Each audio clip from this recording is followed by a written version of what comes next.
Հետևորդների խնդրանքով մենք այսօր պատրաստելու ենք միասին խոզի ջերկի, մենք այստեղ ունենք խոզի ֆիլե, շատ լավ կտոր, մենք հիմա կձևենք միսը, հետո արդեն կշարունակենք մնացած ընթացքը։ Այս կողքի յուղերը, այս մասերը մենք պետքա մաքրենք անպայման, հիմա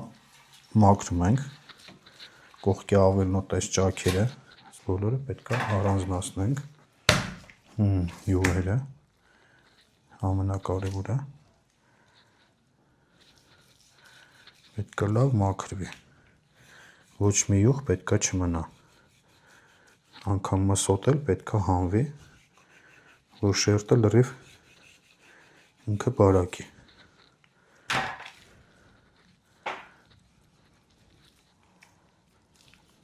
Բաժանենք 3 մասի,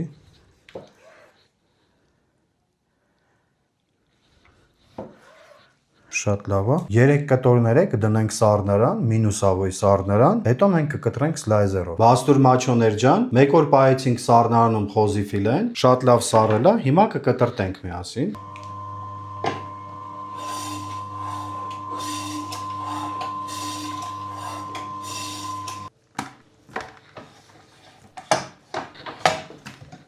Սլայզերով կտրելու համար ընկերներ ջան, կտորները պետքա սառած լինեն։ Շատ քարացած չէ, բայց որ սլայզերի դանակը կարողանա կտրի։ Իսկ եթե սլայզեր չունեք, սովորական հալած վիճակում, միսը ոչ սառնարանային վիճակում կարող եք մանր կտրատել։ Այս դեպքում սլայզերով այսպես պետք է արվի անպայման։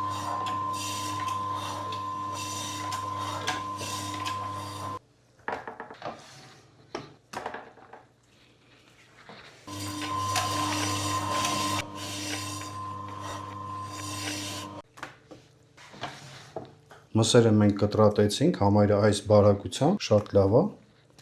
Միասին կտրեցինք սլայզերով խոզի միսը, ահա այսպիսի սիրուն կտորներ ենք ստացել։ Հիմա կբռնենք աղաջուրը միասին։ Մենք ունենք այստեղ 1 լիտր ջուր, 5 գրամ ունենք կարմիր բիբար, 5 գրամ սև բիբար, 5 գրամ քիմիոն։ Ունենք այստեղ 20 գրամ աղ, 10 գրամ նիտրիտով աղ, 5 գրամ սխտորի փոշի եւ 5 գրամ շաքարավազ։ Ունենք այստեղ ներկանյութ կարմիր գույն, ահա գույնը կարմիր։ Լցնում ենք սկզբից ներկանյութը։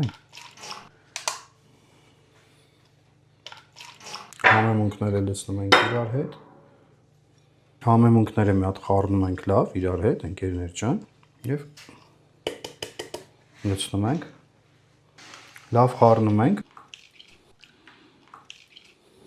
Մի րոպե ձեռքով կխառնենք, համեմունքները արդեն պատրաստ կլինեն։ Շատ լավ լուծվեց համեմունքները, ընկերներ ջան։ Հիմա միսը տեղափոխում ենք ջրի մեջ արդեն։ Իրարից սենց բացում ենք։ Հնարավորն է, որ կպած չլինեն իրար հետ մսերը։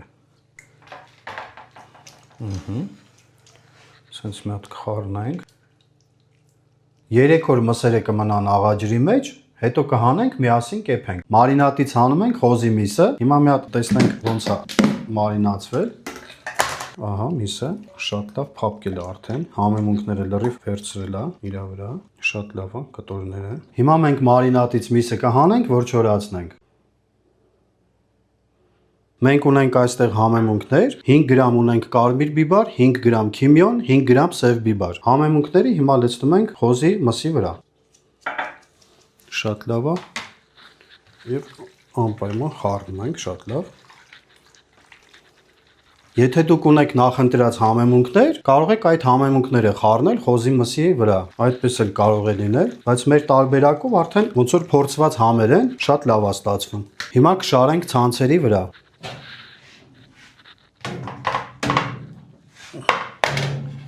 Շարում ենք սենց սիրուն, ուղղելով մսերը, իրարից մի քիչ հեռու։ Հիմա սենց կարող ենք տեսնել, որը փոքր կտոր է, ըստ դրա շարենք։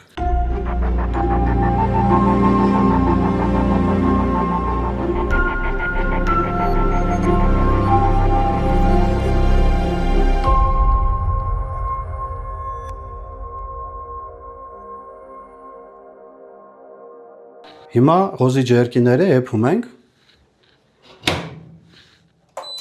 1 ժամ մենք կպահենք 90 աստիճանի տակ, հետո փոխենք 75 աստիճանի տակ, 4 ժամով կեփենք արդեն։ Խոզի ջերկին եփեցինք, թողեցինք մի քանի ժամ, որ հանգստանա, սառի։ Հիմա կհանենք։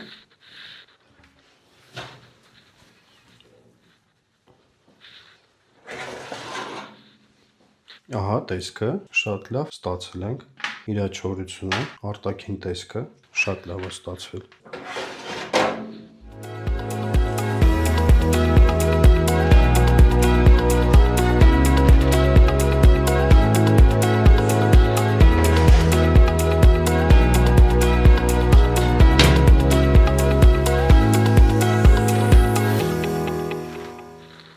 Մեկ կիլոգրամ խոզի մսից մենք ստացել ենք պատրաստի կես կիլոգրամ ջերկի, ահա պատրաստի տեսքը, գույնը ոնց որ մենք ուզեցել ենք, շատ լավ ստացել ենք, գույնը, չորությունը, բարակությունը պահպանվել է ամեն ինչ։ Հիմա մենք կկտրենք մկրատով, ոնց որ ասել եմ։ Ահա։ Ինքը շատ լավ չորացել է, բարակությունը շատ լավ է։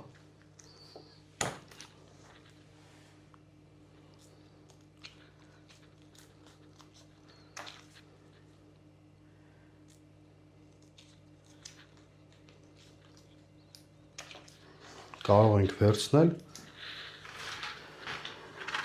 ամենաչորը, ամենաբարակը,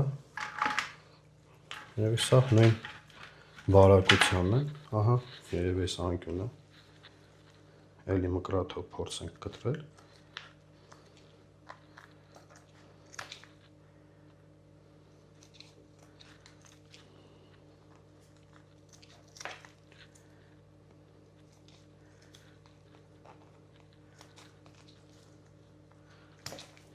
Շատ լավ է։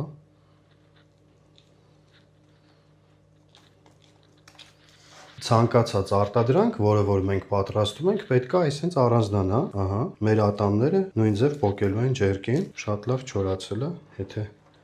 նայենք այս հաստ կողմը, էլի նույն ձև պոկվում է, իրարից առանձնանում են մսի հաստությունը, գույնը շատ լավ ստացել ենք։ Խոզի ջերկին մեր ցույց տված տեսանյութով կարող եք պատրաստել, նաև ձեր սիրելի համեմունքներով կարող եք փոխարինել սև բիբարը, կարմիր բիբարը, քիմիոնը, ձեր նախընտրած համեմունքներով։